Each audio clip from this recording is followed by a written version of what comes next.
These are the answers for the CA Fact File for topic 4.3, Rates of Reaction. Question 1. The rate of reaction between X and Y is overall third order. Which one of the following rate equations is not correct? So if we look at them, we're looking for the total, the sum of all the separate orders to add up to 3 for third order. So we'll look at the first one, we've got 1 and we've got 3, so that's 4. So immediately we can see that A is not correct. Just to check the other 2 or the other 3. For B we've got 1 and 2, so that's 3. For C 2 and 1, that's also 3. And for D 2, 1 and 0 still adds up to 3. So 1, the answer is A. Question 2. Acidified hydrogen peroxide oxidizes iodide ions according to the equation below. We've got H2O AQ plus 2I minus AQ plus 2H plus AQ gives you I2 AQ and 2H2OL. Name the reagent and the expected result to show that iodine is produced in the reaction. Well, I think if you don't know this, I can't help you. It's starch is the reagent and it turns blue-black. So the reaction is first order with respect to iodide ions. Using the axes below, draw the shapes of the graphs expected. So this first one is the concentration against time. So we're getting that nice little graph showing the fall off of the concentration of iodine as the time goes on. And then we have rate against time, and we're getting the straight diagonal line going through the axis, going through the origin, sorry. Okay. Part 2, the table shows initial rates for the reaction of different concentrations of hydrogen peroxide and hydrogen ions at constant temperature. First of all, state the rate equation for the reaction between the hydrogen peroxide and the acidified iodide ions. So what you have to do is go back. It tells you here in B that the reaction is first order with respect to iodide ions. That's why they don't feature in the little results table. And then we're looking to see, do the other ions have any effect? So I've got the iodide ions in the equation there, just first order. So then we look at the hydrogen peroxide, when it's doubled here from 0.00075 to 0.00150, the initial rate is doubled from 2.1 to 4.2, so we know that it's first order. And then the hydrogen ions, if they're doubled from 0.1, the concentration of the hydrogen peroxide remaining the same here, they're doubled from 0.1 to 0.2, remains at 4.2, so that means that they have no effect, so they're zero order, and you can see that in the rate equation here. So overall rate equals K times the concentration of H2O2, concentration of H plus to the power of 0 and I minus. So of course you could leave out that H plus to the power of 0, but you can leave it in, so either way. Next, for the experiment, the concentration of the iodide ions was 0.1 mole per dm cubed. Calculate the value of the rate constant, stating its units, if any. So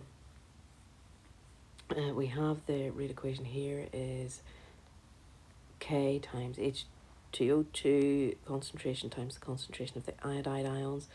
We know what K is. If we take it from the table as 2.1 by 10 to the minus 6, we know that we know the values of the other concentrations also from that table. So the hydrogen peroxide there, we know then that the iodide is 0.1 from the question that we're given, so we plug those in and rearrange the equation, and you get 0.028 moles to the minus 1 dm cubed second to the minus 1. So the reaction takes place in 2 steps. The first is the rate determining step and is given to you here. H2O plus and I minus gives H2O and IO minus. So what is meant by the rate determining step? All you have to say here is that you could say it's the limiting step, but it's clearer just to say it's the slowest step in the reaction. Then suggest the equation for the second step in the reaction. So we need something here to mop up these IO minus ions. We have to include the hydrogen ions and the iodide ions. So IO minus plus H plus I minus gives us H2O and I2. The way that's marked, you're probably going to get one for each side of the reaction there, one for the reactants and one for the products. And there is no balancing, so there's no third mark.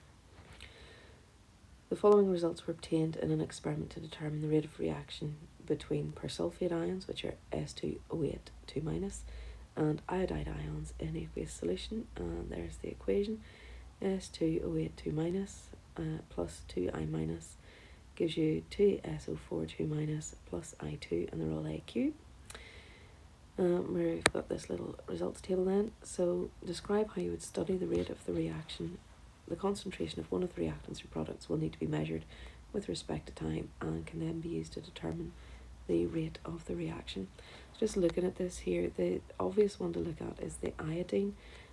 So for me, I would go for taking samples at time intervals and quenching it. That's very important in any rates reaction. You have to say you're going to take the samples over time and then quench them to stop any further reaction happening. So I said about the iodine, the reason is iodine solutions are coloured, so you would use colorimetry for the iodine. It is possible that you could take your samples and then titrate against sodium thiosulfate, or you could add silver nitrate and then weigh the precipitate, but I think using colorimetry is the simplest that I could think of. So then you're going to draw a graph of the iodine concentration against time and then measure the gradient.